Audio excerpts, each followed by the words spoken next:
Like My Brother by Mark Tyler Nobleman. July 18th, 1942, Great Britain, Southeastern Mud Pit. Dear Charlie, thanks for your latest letter, and thanks for being honest with me. I'm steamed to hear that those fatheads in the neighborhood haven't respected my wishes. It burns me up that they tease you. I wish I could do something from here. I've got the army to make more of a man out of me, but you'll have to do that yourself for the time being. I know it isn't easy. Even talking about it isn't easy. But I have faith in you. You may not be bigger than Jed and his cronies, but you're sure smarter. Think of Superman. You mention his adventures in almost every letter, so you're probably already thinking about him. Or better, think of his creators. I had no idea those guys live in Cleveland. You said they've been pushed around too, been made fun of and rejected, but despite that, look what they accomplished. Training has us up before sunrise and beats us up by breakfast. They're teaching us hand to hand combat with real knives. No one's been jabbed yet, but it's only a matter of time. Plus, it rains, often pours almost daily. We're pretty wet much of the time. And just when we thought we couldn't get any wetter, we had to practice river crossings for a week straight. They made us run everywhere meals, showers, bathroom. You can imagine how much the mud made this even more fun. We've been sent on long hikes again in the rain and had to find our way back in the dark. One time, when we were already overdue, Matt swore he knew the way back, that he was used to this kind of thing. How, I don't know. Since back home, he works at a furniture store. This nice guy from New Hampshire, Ira, has worked at a camp for 5 summers. So he knows a thing or two about the outdoors, but he didn't need to show off about it. Matt told us, "You'd be stupid not to trust me." So we did, and he only ended up taking us in circles. Then, when he finally did reach the camp, he blamed us. Said he was trying to show us how to think for ourselves, and we failed. I think he was just trying to cover up that he was the stupid one in this case. Well, maybe not stupid, but not wise enough to own up to his own mistake. Later, Ira told me he hadn't said anything when Matt wanted to take charge, so that our commanding officers would see that Matt should not take charge. Some of the equipment we have to use dates back to World War I. Guess they can't afford to buy new models. Happy to help Uncle Sam save a buck or two, but if any of this gear has gone to seed over the past 25 years, it's gonna cost some of our boys more than that. We had our first weekend furlough. That's a break, and we sure needed one. Me, Ira, and a fellow with a super sense of humor named Francisco followed the stampede of other Americans from all over Great Britain and headed to London. What a town! Getting there looking presentable posed a small problem. Being that our camp is in a moor, you can't walk anywhere around it without your boots getting caked with mud.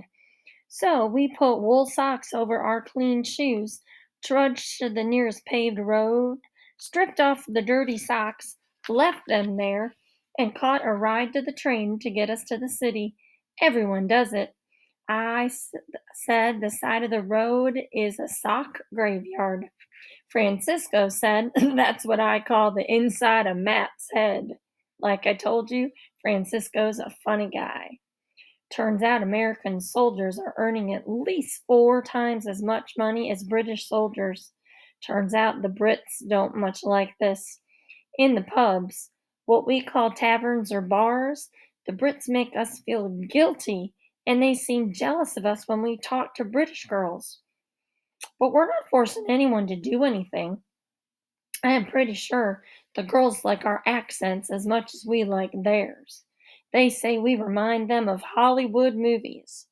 I don't know a soldier who doesn't like to hear that. One night in a pub, Matt tapped the shoulder of a British soldier at the next table and said, "America can win the war without your help. Our guide urges us to respect local culture, and Matt had to go and act like the rules don't apply to him. The Brits said that England didn't ask for help, even when the Germans were bombing London night after night, and he, for one, was not asking for help now." Matt looked around and said, "I don't see any British commanders asking us to leave the country." The other British soldiers at the table put down their pints and stood. They were ready for a fight. Matt stood too. When I reminded them that we're on the same team, Matt laughed. But when he realized none of us were going to stand by him, he stormed out. All I heard him say was, "The Brits have enough problems." I apologized to the other soldier, but it didn't matter, since it didn't come from Matt. So much for us Americans being gracious guests. But London wasn't all awkward situations. British children are also quite fond of American soldiers. They followed us around and surrounded us when we stopped, asking, "Got any gum, chum?" The girls like us for our accents, the kids for our candy. They've been living under strict rations, meaning the government limits how much you can buy, so even a small gift is a big deal to them. We also played a few street games with the kids. Some of the boys reminded me of you. Actually, just about all of them did. Love to you and Mom and Dad. Hope Grandma is managing and hope you are too. Love, Joe. August 13th, 1942, Mud, Britain. Dear Censor, I hope you're leaving my letters intact. I know you're supposed to look for info that could put the troops in danger and also for signs of a hole in morale, but aside from my issues with Matt Sauer and aside from my grumblings about mud and exhaustion, I'm honored to be serving my country and don't want to put our efforts at risk. As for Matt, I'm sure there are guys here that you think are a pain in the neck. Dear Charlie, sorry about that. Just had to talk to the man with the black pen for a second. Hey, are you getting letters from me with parts crossed out? Did you get my letters of July 30th and July 18th? Maybe they're not just crossing out lines that cause concern. Maybe they're discarding the whole letter. Speaking of morale, thanks for doing what you can to boost Mom and Dad's. Trust me, you're the biggest source of comfort for them. The more you can tell them that I mean it when I say I'm okay, the more chocolate bars I'll take home for you. Yes, that's a bribe, but it's a fair one, I think. Good on you for sticking up for yourself. Most bullies are cowards in disguise. So the kid just turned tail and walked away. No more knucklehead remarks. Any sign of Jed? Most bullies are cowards in disguise, but who knows what disguise, if any, cowards hide behind. I may find out before long. Mr. Censor, I'm not talking about myself. Love, Joe. P.S. No other update of note. Just more maneuvers, mores, mud, Matt, and missing home. Have you eaten at Milton's lately? How's my replacement working out? Probably not living up to my shoes, or whatever the expression is. Want to go in and ask him if he wants to switch places with me? Ha ha. September 13th, 1942. Rainy old England. Dear Charlie, thanks for some more home front here for more home front news. Sorry Mom's cooking hasn't improved since I left. If she'll let me, I'll give her more lessons when I get back. You're a strong kid, pal, to stand up to those crumbs who don't know when to lay off. They're just threatened by you because you're good in school. Maybe their fathers or brothers are over here and it's upsetting them, and the way they try to stop being afraid is by acting tough in front of others. I'm not excusing them, but I can understand. It was really nice of you to say I'm a role model for you, Charlie, but I don't know how that can be. I only stood up for a little kid in broad daylight against a guy who's no bigger than me. That doesn't take courage. No offense. Besides, even though I told those guys to let you be, They didn't. I tell Matt to quit trying to get a rise out of me, and he doesn't. A war within a war almost breaks out in a pub, and all I do is flap my lips. I'm better working with food. Food doesn't fight. We've been wet all summer, and now we're cold too. The moors bring down a fierce wind at times. To prevent soggy bottoms, sometimes we try to sleep sitting up on our helmets. That was Ira's idea. He's got lots of tricks like that. Francisco said we can't let the enemy know this, or else they might call us butt for brains. If only all our problems were that minor. Even though we can laugh about it, some nights it feels like will never be comfortable again. After the pub incident, Matt glares at me more than ever before, as if it was my fault, or as if he thought I should have sided with him. Now I talk to him as little as possible. But funny as it sounds, competing with Matt during training is making us both better soldiers. We try to outdo each other. Captain Bunt doesn't tolerate the boys arguing among ourselves. It distracts everyone. So he must be keeping Matt and me close to each other for a reason. Outside of letters from Ohio, the biggest light of the day is Cookie. A few days ago, out here in the middle of nowhere, this ragged but friendly dog showed up. We all took to him right away, and he took to us, particularly to Matt. Who knows? Maybe they're long lost brothers.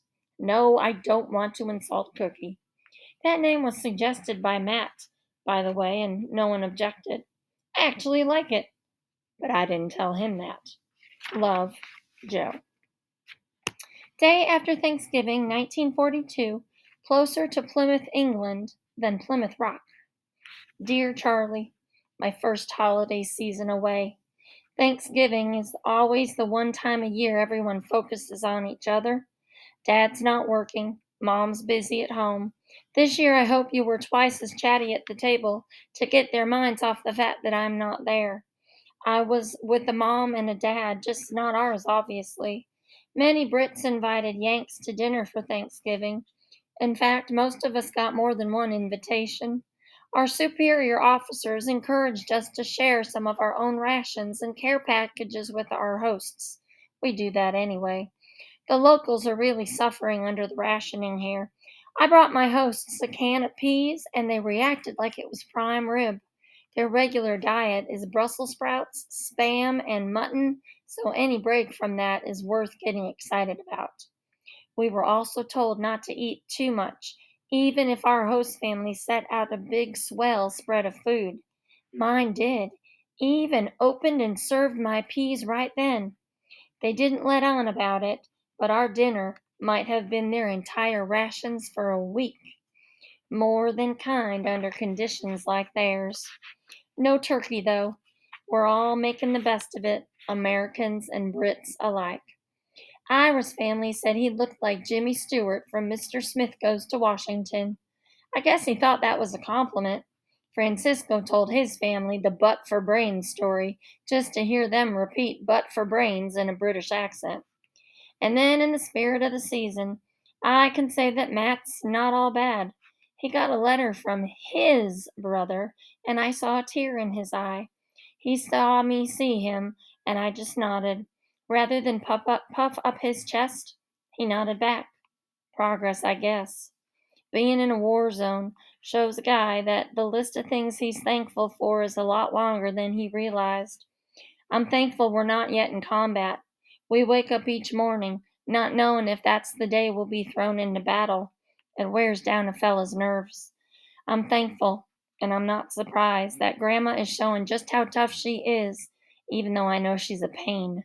She lived through the first war with no fear, didn't she? Most of all, I'm thankful you send as many letters as you do. You're the cable connecting me to my real life. I'll spare you the rest of my list. Love, Joe. And that is all of the reading for this week.